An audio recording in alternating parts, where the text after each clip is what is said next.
Hey brothers and sisters, Matt Hatton here. So we have a special episode today with Knights of Avalon quickly approaching. We're going to do a deep dive into Black Knight and why he is one of the best heroes in the game. So as far as Black Knight, we'll go over everything there is to know about him. I just wanted to give a quick shout out to one of our Alliance members, Spodge. He's in the hospital recovering from surgery. So everybody in the Alliance is rocking the Boral avatar just to show support. So get well soon, Spodge. We are very excited to have you back in the Alliance. So as far as Black Knight, he is a Knights of Avalon hero. He's a fire barbarian, and he is, like I mentioned, one of the top heroes in the game.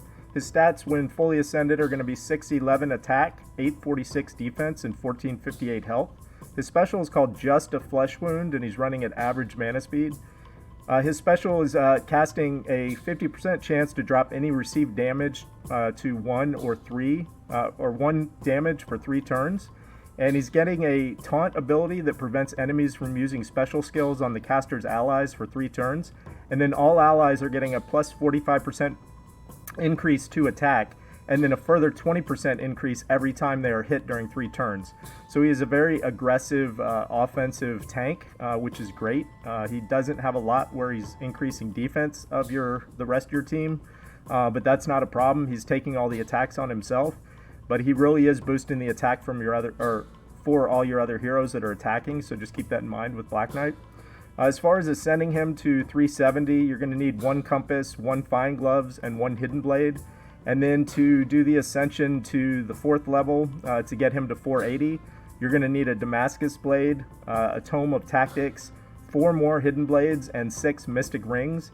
And then on top of that, not including any of the food that you're going to need to feed him up to this point, but to ascend him, you're going to need an additional 1,150 or 1.15 million food to ascend him. So as far as the Barbarian, to fully ascend him, you're going to need 1,500 emblems of the Barbarian type. If you do choose the sword path, you're looking at increasing his attack to 719, his defense to 915, and his health to 1588.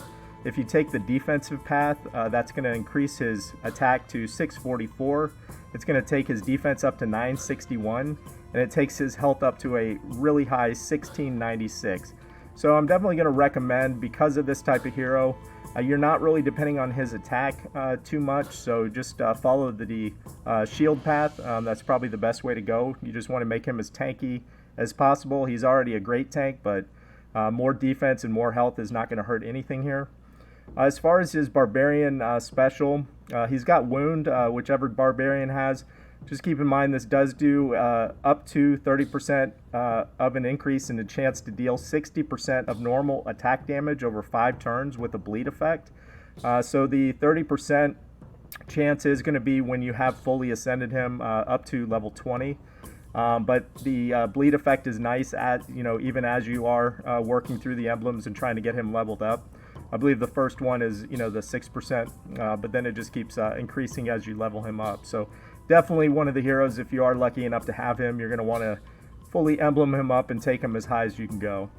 As far as the mana generation and his troops, he is fully charging his special after 10 fire tiles that go up and hit into enemies. If you ghost 5 tiles, that will fully fill his special as well. So obviously, if you do have mana troops, that is going to be the way to go. But keep in mind, until you get the mana troops leveled up, I would want to recommend taking a look at the critical troops for the main reason that they're giving you a base increase on defense and health that's going to be better for quite some time as far as compared to the mana troops. Because the mana troops, in order to get the full effect of the mana troops, you're actually going to have to level those to 23. So unless you already have level 23 mana troops, if you haven't already figured out, mana troops take a long time to level up, so 23 is no easy task. So I would just recommend just hang tight, use the base version of the critical troops to get that buff and the defense and the health. And then once you've got your mana troops up high enough where you can actually decrease the charge rate and move him from a normal to a fast-paced hero, then you can switch over to the mana troops. So just an idea on maybe how you can approach the troops there. For the Knights of Avalon family bonus, if you have 2, 3, 4, or 5 of these heroes, you're gaining a plus 5, 10, 15, or 20% increase to critical chance. And you're also increasing your healing for any of your heroes by 4, 6, 9, or 13%. So as far as a build, if you were to look at the Knights of Avalon heroes, if you had Black Knight as a tank, you might want to consider putting Guinevere as the flank and then Lady of the Lake as the second flank. And then you could put Morgan Le Fay as wing 1, and you could put King Arthur as wing 2. The one thing to keep in mind if you are going for a family build on this is it's going to be very defensive heavy, but you are going to be light on attack. So you might want to consider a second option, which would be Black Knight as tank, and then you could put Sir Lancelot in as the flank 1 with Morgan Le Fay at flank 2. And then you could put King Arthur and... Lady of the Lake is the flank 2. Put King Arthur as the wing 1, and then you could put Morgan Le Fay as the wing 2. So this is going to give you the full family bonus, but it's also going to shift a little bit of your stats more towards the attack, so you can hit a little bit harder. Doesn't do any good to stay alive the whole fight if you can't really do any attack and take out their heroes. So I would probably say if you are going for the family build, just go ahead and forfeit the fact that you're not going to have 5 legendaries and just put Sir Lancelot in there, and it probably will help you out over the long term. So as far as when you get away from the family bonus, if you look at a 4-1 offense example, you could have Black Knight as the tank, and then I would recommend putting Frida, and you could put Glenda at the 2 flanks. And then if you have Ariel as a healer or any blue healer, that would be good for wing 1. And then I would say Cobalt with this synergy that's going on in this 4-1 would be an excellent hero as a wing 2, because he could really pump up some crazy damage with the defense down against ice attacks that Frida is applying, and then obviously the special damage up that Glenda would be applying. This would be a pretty nasty offensive team with Black Knight out front keeping everybody alive. As far as a rainbow defense option, you might consider putting Black Knight as the tank, and if you're lucky enough to have Frigg and Odin, they would be outstanding flanks. They're really good on any team, but you know, with Black Knight, they would probably excel here because they'd be pumping out some serious damage. They'd be not only increasing or decreasing the defense of the enemy team, but they'd also be increasing your attacks that you could pump out from your team. And then again, I would go with Ariel or a very strong ice hero in wing 1. And then if you do use Black Knight, you might be able to give some of the slower heroes a chance. So I was thinking maybe it would be interesting to put Alfreak in wing 2. She would put out some serious damage as well and really mess with the enemy team. And maybe Black Knight could keep her alive long enough so that her special could charge up. So as far as Black Knight, he is part of the Taunt tank meta. He is the fire hero that's represented. If you are interested in playing around with this meta and you don't have Black Knight, you could take a look at Queen of Hearts if you are lucky to get her. She's another fire hero that is in the Taunt tank meta. Now she's a little different than Black Knight. She's not quite as offensive, and she's using a minion to create that taunt.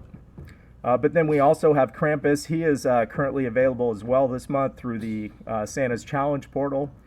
He is one of the new taunt tanks in the ice class, so he's definitely worth checking out. There's a lot of people talking about that, and I'm probably going to be doing a deep dive on Krampus because he's a very interesting hero. And he might be fighting with Black Knight to take one of the top 3 or 4 spots as far as the best tanks in the game. And then one of my favorite heroes in the 3-star rare category is Shrub Bear. He is definitely a overpowering 3-star if you are lucky enough to get him. You can get him in the Wonderland event, and he is using the Taunt tank meta strategy as well. I would say out of the best in class for their weight, Shrub Bear is probably the best out of all these. But he is a 3-star, so he performs really well in 3 and 4-star events. But you're obviously not going to be able to use him too much in a 5-star level defense or anything like that. So how to fight Black Knight? Well, he is very strong, but he's not unbeatable. What I would say is definitely avoid going against him with a rainbow team. You're going to really want to approach him with a 4-1 or a mono team for the main reason that you really need to be pumping out a lot of damage quickly with your tile attacks. And you're not really going to have a lot of time to deal with the rainbow team as far as trying to charge those up. It's not to say you can't beat him with the rainbow team, but why not use the increased tile damage with stacking like 4 of the same element against him. Definitely recommend doing that because you really just want to go in really fast and hard against Black Knight as a tank. So you can also look at using your heroes that have mana freeze or reduction, or the heroes that can actually block special usage, because it's going to be good to either slow down Black Knight, make sure he doesn't fire off, or you can just block his special from going off altogether for a couple turns. That'll really help you. And then again, just play hard and fast and aggressive. He is very similar to going up against a tank like Talaria. You don't want to play around too much. You just want to get in there and get him down as quickly as possible. And then obviously decent boards are going to help. If you get a bad board against Black Knight, same thing as with Talaria, you're really going to be in bad shape. It kind of gets out of hand really quick. So just hope for decent boards that you can move some tiles around and get your damage off pretty quick and take Black Knight out first if you can. As far as the elements that you want to look at, I would say go with ice because Black Knight is obviously going to be weak to ice, so you can stack up those heroes and take him out quickly. I'd also consider using some nature heroes as well, because if you are going against a rainbow defense with Black Knight being fire, you're probably not going to have a lot of fire attackers coming at you from their defense, which nature would be weak against. So instead of kind of playing into your strength, maybe you can play against their weakness as far as what they're able to attack or what they're attacking you with. The best position obviously for Black Knight is going to be a tank. He's the #1 fire tank in the game, and he's number 3 overall, just behind Talaria and Heimdall right now. And then as far as the Titans, he's going to get an A against Nature Titans. He's probably pretty good against a lot of different Titans, but Nature Titans definitely he would excel with a fire mono team. And then in Wars, defense and raids, he's getting an A+ all around. He's just really an outstanding hero, not only on defense but on offensive teams. And then for all the tournament modes, he's getting an A rating. I gave him an A+ because I would be very keen to use him in any tournament styles. And then for the events in general, he's going to get an A+ as well. So Black Knight overall as a hero is one of the special heroes in the game, one of the best ones. So he's getting an A+ for sure. So I hope you appreciated the deep dive on Black Knight. If you did like the content, be sure to like and subscribe.